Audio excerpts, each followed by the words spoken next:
बीना और चंदर आजादपुर मंडी में साफ सफाई और मेहनत मजदूरी करके अपना पेट पालते थे। शादी के तकरीबन 2 साल बाद बीना गर्भवती हुई। दोनों ही पति पत्नी इस बात से बहुत खुश थे और बेसब्री से नए मेहमान के आने का इंतजार कर रहे थे, लेकिन होनी को शायद कुछ और मंजूर था। एक शाम जब दोनों काम से घर लौट रहे थे तो रास्ते में रेल पटरी क्रॉस करते वक्त चंदर का पैर पटरी में फंस गया। अरे अरे ये मेरा पैर, अरे ये क्या हो गया जी? जल्दी जल्दी पैर निकालने की कोशिश कीजिए। कोशिश तो कर रहा हूँ बीना, लेकिन ये निकल ही नहीं रहा। बीना भी उसकी मदद करने की कोशिश करती है, लेकिन उसका पैर बाहर नहीं निकल पाता। तभी उन्हें ट्रेन की आवाज आती है। जल्दी कीजिए जी, ट्रेन आ रही है। बीना, मुझे लगता है कि मेरा जाने का वक्त आ गया। तुम जाओ यहाँ से और अपना और मेरे बच्चे का ध्यान रखना। मुझे भागे को अपने बच्चे का मुंह देखे बिना ही इस दुनिया से जाना होगा। नहीं, ऐसा मत कहिए जी, मैं आपके बिना कैसे रह पाऊंगी? मैं भी आपके साथ इसी पटरी पर अपनी जान दे दूंगी। नहीं, हमारे बच्चे के लिए तुम्हें जीना होगा बीना। अब जाओ यहाँ से, तुम्हें हमारे होने वाले बच्चे की कसम। जैसे ही बीना पटरी से दूर जाती है तभी ट्रेन आकर विनोद को पल भर में ही काट देती है।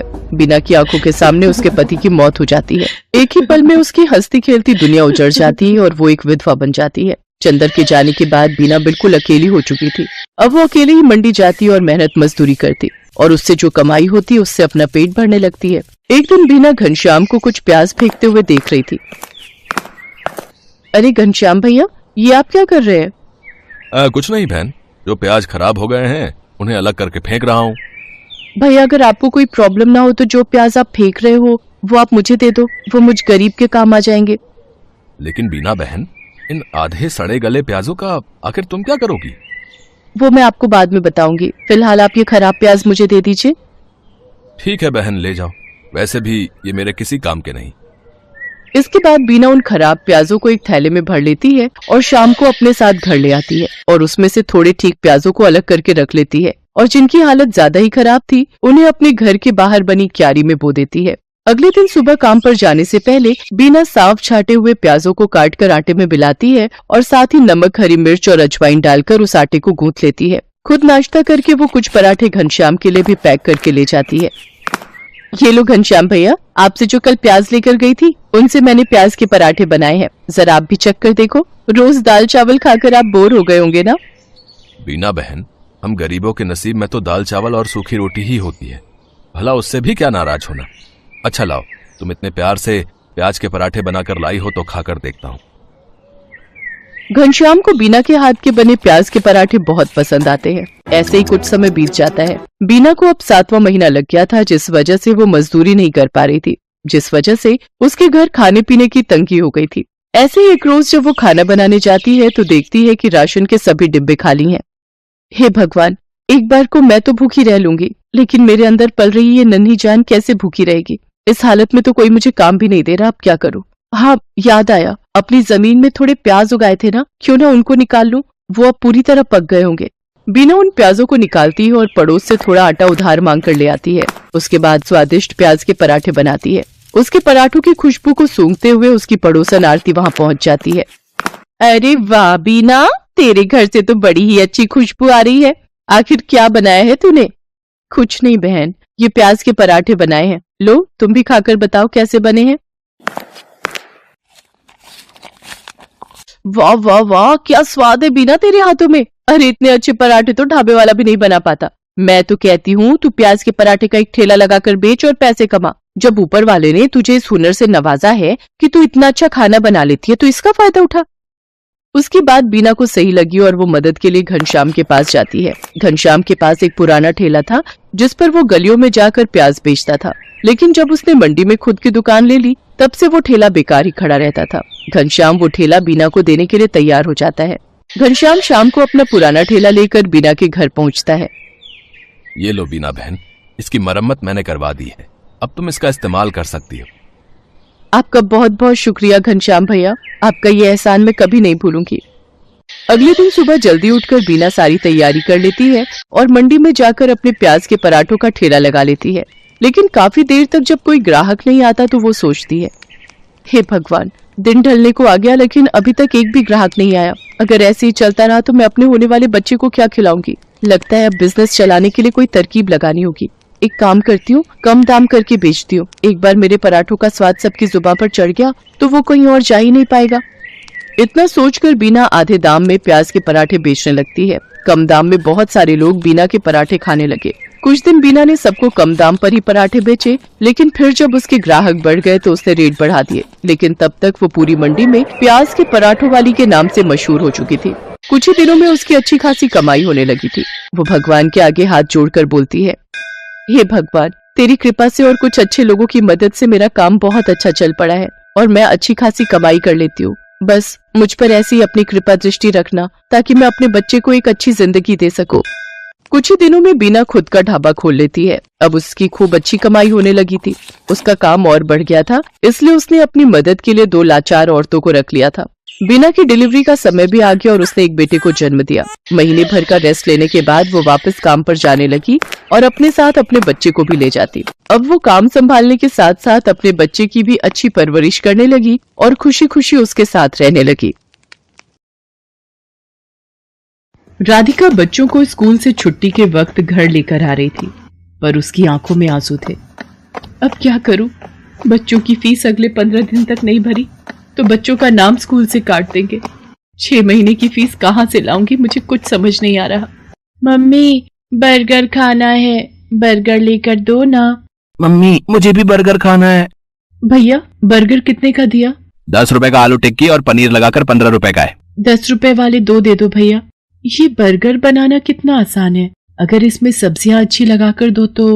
ये लो आपके बर्गर। मम्मी, मुझे पनीर वाला खाना था। भैया, ये लो 5 रुपए और पनीर लगा दो। बस इतना सा टुकड़ा पनीर का, इसके 5 रुपए। ऐसे तो तुम ग्राहकों को लूट रहे हो। बहन जी, 15 रुपए में अब इतना ही पनीर मिलेगा। हमें भी तो बचत करनी होती है। अगर एक ही बर्गर पर ढेर पनीर लगा दिया तो फिर हमने दुकान चला ली, और इतना ही कम लग रहा है तो खुद घर पर क्यों नहीं बना लेते बर्गर। बर्गर वाले की ये बात राधिका के मन में घर कर गई और उसके मन में विचार आया, अगर मैं बर्गर का काम खोल लूं तो मेरे पास भी इतने पैसे हो जाएंगे कि मैं भी घर के खर्चों में हरीश की मदद कर सकूंगी। और फिर बर्गर बनाना तो बहुत ही आसान है।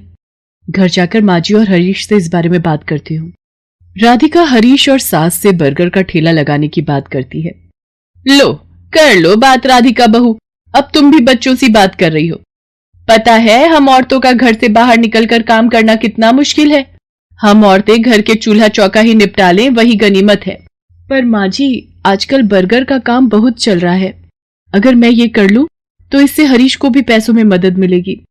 मुझे 15 दिन तक बच्चों की 6 महीने की फीस जमा करनी है। हरीश की सैलरी घर के किराए और खर्च में लग जाती है। दोनों मिलकर काम करेंगे तो घर खर्च में आसानी होगी। माँ, राधिका का मन है तो मुझे लगता है हमें राधिका को काम करने से नहीं रोकना चाहिए। अब तू भी इसका साथ दे रहा है? फालतू के पैसे खराब करेगी और हाथ कुछ नहीं आएगा, देख लेना। हरीश राधिका को 2000 रुपए देता है, पर उतने में तो बस थोड़ा ही सामान आ पाता है। राधिका परेशान हो जाती है। हरीश ने जो 2000 रुपए दिए थे वो तो कम पड़ गए। अभी तो ठेले वाले को एक दिन के 200 रुपए और गैस सिलेंडर आएगा 500 का। अभी और खर्चा करना बाकी है। मुझे कुछ काम उधार उठाकर करना होगा। बर्गर का ठेला लगाने के लिए राधिका को उधार में सामान लेना पड़ा। राधिका ने बर्गर का ठेला लगाना शुरू कर दिया, पर अभी नया नया काम था तो ग्राहक कम आ रहे थे।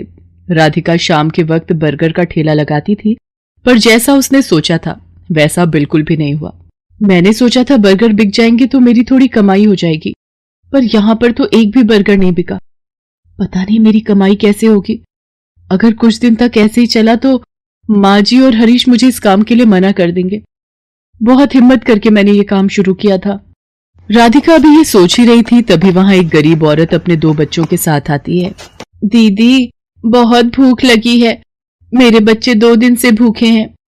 अरे, तुमने 2 दिन से कुछ नहीं खाया? रुको, मैं अभी तुम तीनों को एक एक बर्गर देती हूँ।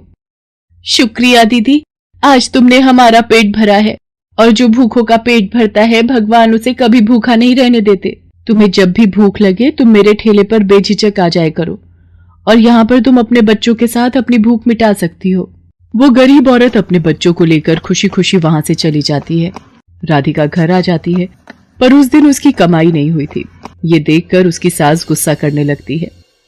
लो, मैंने तो पहले ही मना किया था कि ये चोचले पालने की जरूरत नहीं है।